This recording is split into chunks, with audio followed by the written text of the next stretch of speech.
पोट्यो आज आपल्याला शिकायचा आपल्या बोर्डाचा सर्वात फेवरेट टॉपिक क्रॅमर्स रूल। आता हा जो टॉपिक आहे आपल्या बोर्डाचा फेवरेट आहे, याच्यावर प्रत्येक वेळेस आपल्याकडे प्रश्न विचारतात म्हणजे विचारतात। आता बघा याला सॉल्व्ह करताना काय, हे दोन तुम्हाला सायमल्टेनियस इक्वेशन दिले आहे, याला सॉल्व्ह करताना हे आपल्याकडे तीन फॉर्म्युले आहेत, डी डीएक्स आणि dy। आता बघा हे डी डीएक्स आणि dy हे तर फॉर्म्युले आहेत, पण याच्यात बघा a1 b1 a2 b2 c1 c2 अशा टर्म्स आलेल्या आहेत। आता या ज्या टर्म कुठून आले आहेत ते बघायचं, पहिलं आपल्याला त्या टर्म कळावं लागेल। आता आपल्याला जनरल फॉर्म माहिती आपल्या इक्वेशनचा काय असते, ax by is equal to काय असते c। मग आता जर म्हणजे समजा हे दोन इक्वेशन आहे, याला जर a1 घेतलं, हे तुमचं पहिलं इक्वेशन बनत a1 x b1 y is equal to c1। मग दुसऱ्या इक्वेशन साठी a2 घेऊ शकतो। मग काय करू, या दोन इक्वेशनला कंपेअर करू, कोणासोबत, compare equation 1 with a1x plus b1y is equal to c1 and equation 2 with a2x plus b2y is equal to c2। Therefore a1 is equal to b1 is equal to c1 is equal to a2 is equal to b2 is equal to c2 is equal to। आता बघा a1 याचा दिसता x च्या समोर आहे, इथं काय दिसतंय तुमच्याकडे 4, म्हणजे काय झालं 4। b1 इथे किती आहे, पहिल्या इक्वेशन मध्ये बघा द्यायचं 6, c इथे किती आहे 54, इथे बघा याच्यात a2 दुसरं इक्वेशन बघा 3, b2y सोबत इथे काय दिसते 2, इथे काय दिसतं c2 इथे किती आहे 28। झालाय तुमच्या value a1 b1 a2 b2 c1 c2 च्या व्हॅल्यू।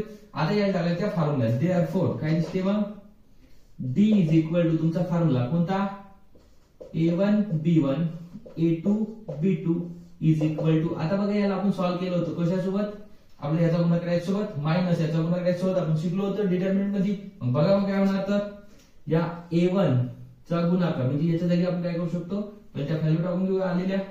a1 ची व्हॅल्यू किती आहे 4, b1 ची किती आहे 6, इथं 3 इथं किती 2। याला जर सॉल्व्ह केलं काय दिसते, 4 चा गुणाकार 2 सोबत 4 गुणिले 2 मायनस या 3 चा गुणाकार 6 सोबत म्हणजे काय झालं 6 गुणिले 3 म्हणजे किती 4 दुने 8 मायनस 3 दुने सॉरी साइन 3 18, 18 मधून 8 गेले किती राहिला सांगा लवकर, 18 मधून 8 गेले मायनस चे 10 झालं।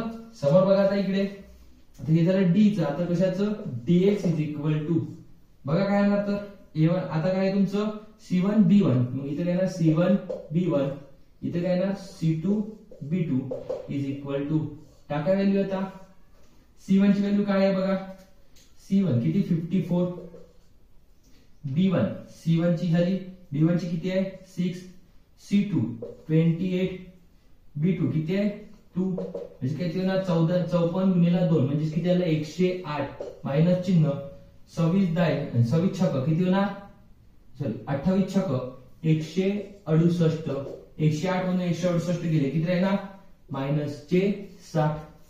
समोर बघा पुन्हा तुमचं dy चं, dy इज इक्वल टू काय दिसतंय बरोबर, dy इज इक्वल टू ए खोपडील्या तोंडाच्या इकडे बघ ना, काय तिकडे कोण राहिला तू, इथं लेखा मी पहिलंच सांगून राहिलो आपले हे महत्वाचं आहे, तुझे काय तिकडे कुठाने चालले रे डोकरावाणी तोंडाच्या घरमन्या, काय बघते तिकडे इकडे बघ। बघा मग इथं काय दिसते, तर dy इज इक्वल टू काय लिहायला लागते इथं a1 c1 त्यानंतर a2 c2।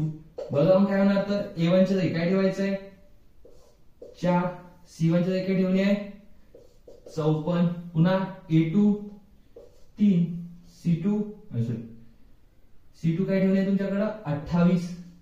बघा मग काय होणार, तर पुन्हा 28 चोक 112 मायनस 54 तिरी किती होतात रे 54 तिरी करा पटकन 54 तिरी 162 किती आलं मग 112 मधून 162 गेले तर मायनस चे 50। आता बघा हे झालं तुमच्या व्हॅल्यू निघल्या। आता याच्यावर अप्लाय करायचं कोणता तुमचा क्रॅमर्स रूल। आता अप्लाय करताना काय होणार बघा, इकडे लिहून टाकू थोडस, इकडे लिहिलं काय दिसते बघा, आता ह्या तुमच्या सर्व व्हॅल्यू भेटल्या।